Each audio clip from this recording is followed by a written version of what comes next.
On est chez Azuma-san et ça c'est un camion typique de temps de récolte. Donc on a ici la machine, la tondeuse en fait pour récolter. Regarde, je vais te montrer un peu derrière moi. Là tu peux voir il y a Tias et là c'est des rangées de théiers qui ont été récoltés justement avec cette machine. Et ensuite ces sacs ils servent à contenir la récolte, donc les feuilles fraîchement récoltées. Et tout ce que tu vois là, c'est un champ qui est en transition vers la certification bio. Et dans un an, il sera certifié bio. C'est un champ de matcha Okumidori.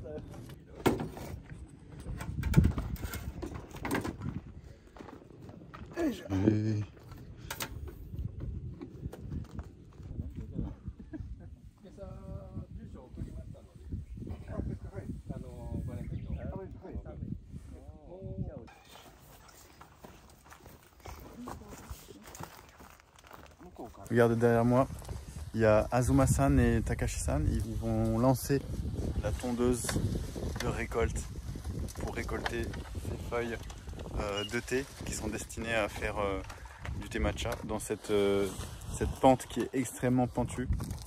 Il faut savoir que là il fait genre 31 degrés, il fait assez chaud, il y a beaucoup de soleil et la tondeuse là elle est pas légère hein, donc c'est très manuel et très difficile. Et puis regarde.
En fait, tu vois, pour chaque ligne, il change le sac.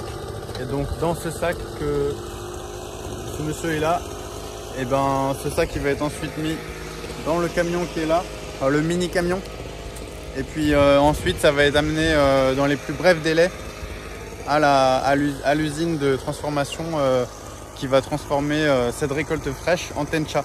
Et c'est pour ça que, en fait, durant les récoltes, c'est vraiment un emploi du temps qui est très chargé pour les agriculteurs, les fermiers de thé, parce que tu peux pas laisser ta récolte de feuilles fraîches, tu peux pas la laisser trop longtemps sans la traiter, c'est-à-dire sans passer par le passage à la vapeur, puis le séchage, etc. Sinon, les feuilles vont s'oxyder. Donc en fait, pour le matcha, c'est vraiment une sorte de marathon le mois d'avril-mai. Ensuite, directement transformer le plus vite possible pour garder la fraîcheur et la belle couleur de ces feuilles et pour ensuite transformer tout ça en matcha.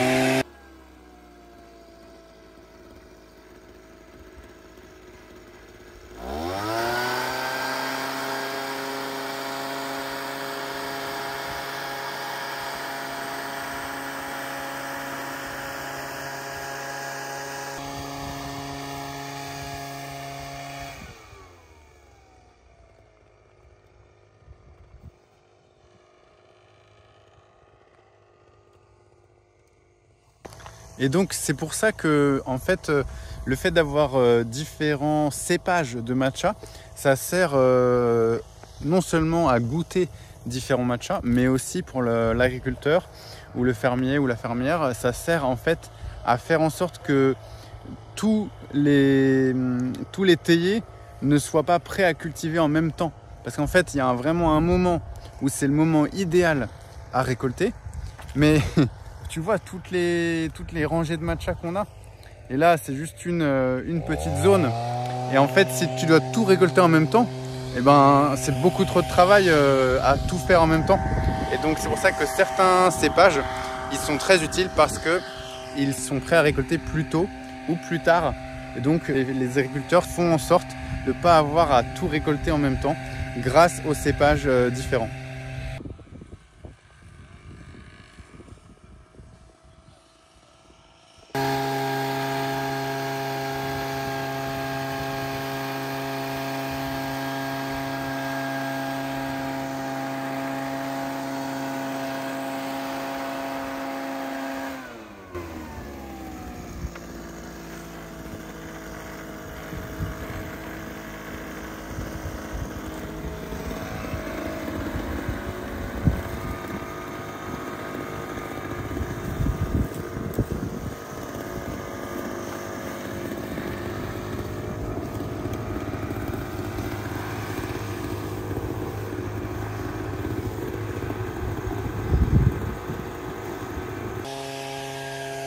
Donc là, je suis en train de monter cette côte qui est vraiment très pentue. C'est pas facile à voir dans la vidéo.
How was it, Tias? Picking tea. Look how much I got. Wow. How many kilos? Well, I don't know. That's 2 or 3. No, it's a bit more. 4 or 5 kilos, I think. Nice.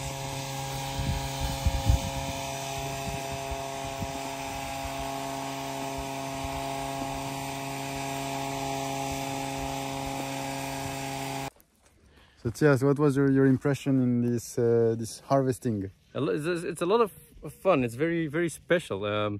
You have to do so many things at the same time. You're holding it straight, you have it at the right height, so you have to make sure that you're doing that, but you're also having to move forward in a very narrow and steep path. And I kept catching my leg after looking. My leg is like all scorched up from hanging behind these tree branches, and it's very you have a lot to take care of. Yeah. How was it for you?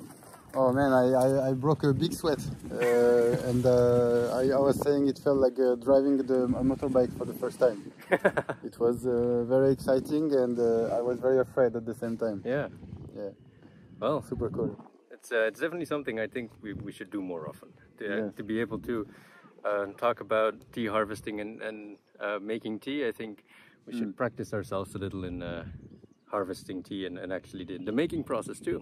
Yeah. Absolutely, yeah. Thank you, Tias, for this experience. Wow, c'était absolument génial de faire cette première récolte avec la tondeuse, enfin je l'appelle la tondeuse, hein.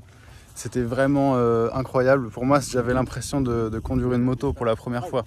C'était à la fois excitant, à la fois terrifiant, et ça allait vite, hein. Il fallait en fait marcher assez rapidement entre ces lignes-là. Et en même temps, c'est pas facile à montrer sur la vidéo, mais il y a un angle en fait qui est vraiment comme ça, là, qui est de fou.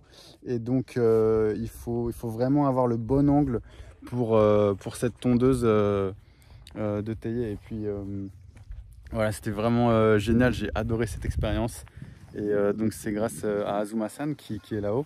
D'ailleurs, au passage, elle a la cinquantaine, hein, donc tout ça, c'est beaucoup de travail, c'est très physique. Tous ces champs-là, en fait, c'est impossible de... Enfin, c'est la seule manière de récolter qui soit viable avec cette machine semi-manuelle ou semi-automatique, on va dire. Parce que pour des machines conventionnelles qui font très bien le travail, en fait, hein, qui permettent d'être très affinées, de très bien régler le niveau de coupe, mais ça marche pas ici parce que c'est trop pentu. Et puis aussi, pour une récolte manuelle, regarde où vont les théiers. Il faudrait être courbé comme ça pour pouvoir récolter. Donc c'est pas possible non plus. Ce serait un casse d'eau pour des centaines de personnes, t'imagines toute la zone qu'il y a à récolter là. Donc voilà, c'est pour ça que c'est pas possible et que cette méthode avec la tondeuse, c'est la meilleure pour cet endroit là en fait.